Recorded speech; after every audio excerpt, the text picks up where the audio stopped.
Europe 1. Le grand direct des médias avec Jean-Marc Morandini. Et le Family du jour, c'est donc On n'est pas couché, l'émission de Laurent Ruquier, qui est devenue celle dont tout le monde parle après 9 saisons sur l'antenne de France 2. Elle n'en finit pas de défrayer la chronique avec les déclarations qui se sont multipliées ce week-end. Jérôme Yannichenko, bonjour. Bonjour Jean-Marc. Vous êtes notre expert média et au fil du temps, l'émission est même devenue la reine des buzz en série. Oui, et ce début de saison ne va pas démentir cette réputation. Michel Houellebecq, revanchard contre les journalistes qui lui consacrent des portraits au vitriol, le philosophe Michel Onfray qui flingue Yann Moix, plus récemment Nadine Morano qui dérape sur la France, pays de race blanche. En quelques semaines, les déclarations tenues sur le plateau d'On n'est pas couché font le tour des réseaux sociaux, mais sont aussi reprises dans les médias traditionnels.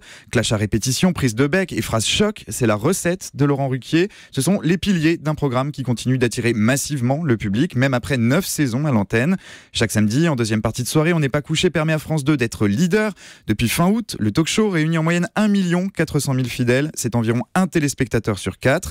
Et si l'émission attire le public, elle attire aussi les personnalités qui font l'actualité dans leur domaine. Un rendez-vous médiatique incontournable lorsqu'on est en promo, qui permet aux auteurs de vendre leurs livres, aux chanteurs d'écouler leurs disques et aux personnalités politiques de refourguer leurs idées. Et pourtant, On n'est pas couché, eh bien, il y a ceux qui vont et ceux qui refusent absolument d'y aller. Oui, parmi ceux qui y vont, il y en a qui repartent parfois avec un petit arrière-goût amer au fond de la gorge. Évidemment, on pense à Nadine Morano, dont les propos ont aujourd'hui un impact, on ne peut plus concret sur sa carrière politique. Et du coup, certains y réfléchissent à 2 fois avant d'accepter une invitation de Catherine Barma, productrice de l'émission, collaboratrice historique de Laurent Ruquier. D'autres refusent même carrément, c'est le cas de Catherine Deneuve, Mathieu Chédid, Vanessa Paradis, Johnny Hallyday, Christophe Maé ou M. Pokora, qui craignent de prendre des coups sur le plateau. Mais en ce moment, ce sont les politiques qui sont les plus frileux.